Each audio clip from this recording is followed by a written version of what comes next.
আমি ইস্তেগফারের আপনাদেরকে 2-3টা দোয়া শিখাই দেই আগে ছোট্ট করে।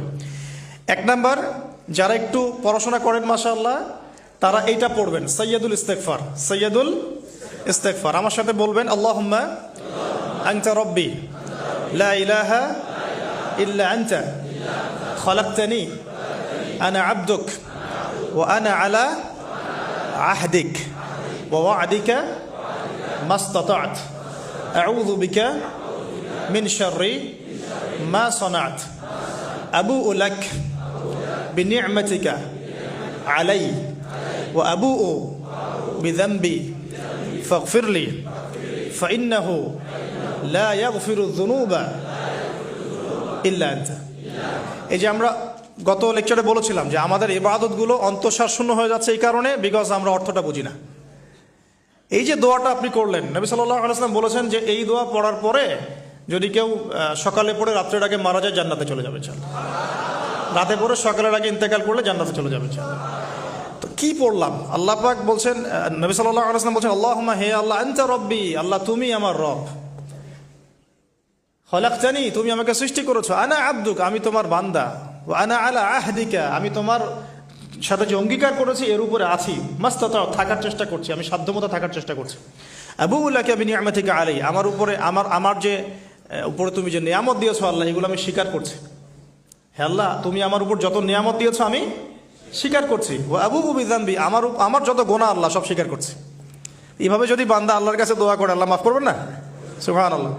ফাগফিরলি আল্লাহ আপনি আমাকে মাফ করুন, ফাইন্নাহু লা ইয়াগফিরু যুনুবা ইল্লা আনতা কারণ আপনি ছাড়া যুনুব কেউ ক্ষমা করতে পারেন। ব্যাস এইভাবে বুঝে এটা যদি না পড়েন অ্যাটলিস্ট এতটুকু, আস্তাগফিরুল্লাহাল্লাযী লা ইলাহা ইল্লা হুয়াল হাইয়ুল কাইয়্যুম ওয়া আতুবু ইলাইহি, এইটুকু। আর এটাও যদি না পড়েন, না পড়াটা একটু লজ্জার যদিও বা, তাও যদি না পড়েন তাহলে বলবেন আস্তাগফিরুল্লাহ ওয়া আতুবু ইলাইহি, আস্তাগফিরুল্লাহ ওয়া আতুবু ইলাইহি। আসুন তাহলে আমরা কাজগুলো পেয়ে গেলাম। এখন আসুন আমরা কেন রোজা রাখছি। নবী করিম সাল্লাল্লাহু আলাইহি ওয়াসাল্লাম এখানে উদ্দেশ্যটা বলছেন। এই দিনে কি করা হয়েছে? মুসা আলাইহিস সালাম এবং তার কওমকে নাজাত দেওয়া হয়েছে, ফেরাউন তার কওমকে ডুবিয়ে দেওয়া হয়েছে। এই তো এই রোজার সাথে কিন্তু হুসাইন রাদিয়াল্লাহু আনহুর কারবালার শাহাদাতের কোনো সম্পর্ক নাই। এটা একটা আকীদা পরিষ্কার করে নেবেন। হুসাইন রাদিয়াল্লাহু আনহুর কারবালার ঘটনা হয়েছে নবী সাল্লাল্লাহু আলাইহি ওয়াসাল্লামের ইন্তেকালের 60 বছর পরে। শরীয়ত ক্লোজ হয়ে গেছে না নবী সাল্লাল্লাহু আলাইহি ওয়াসাল্লাম ইন্তেকালের সাথে সাথে, নাকি আরো শরীয়ত আসবে?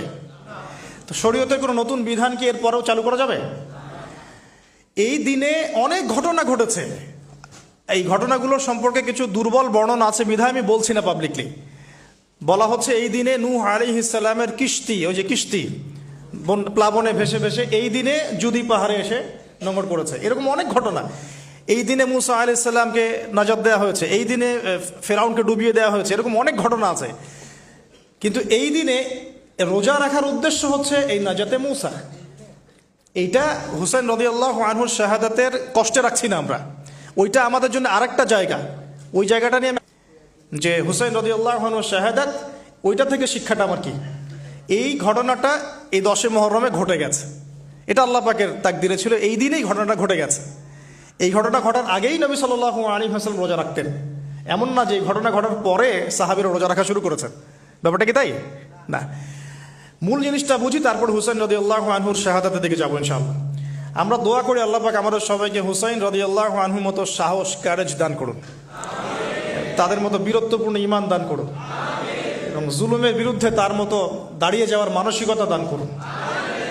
আল্লাহ পাক সারা দুনিয়া থেকে ইয়াজিদদেরকে ধ্বংস করুন, এবং রাসূল সাল্লাল্লাহু আলাইহি ওয়াসাল্লামের কলিজার টুকরা নাতি হুসাইন রাদিয়াল্লাহু আনহুকে আল্লাহ পাক জান্নাতের উচ্চ মর্যাদা দান করুন।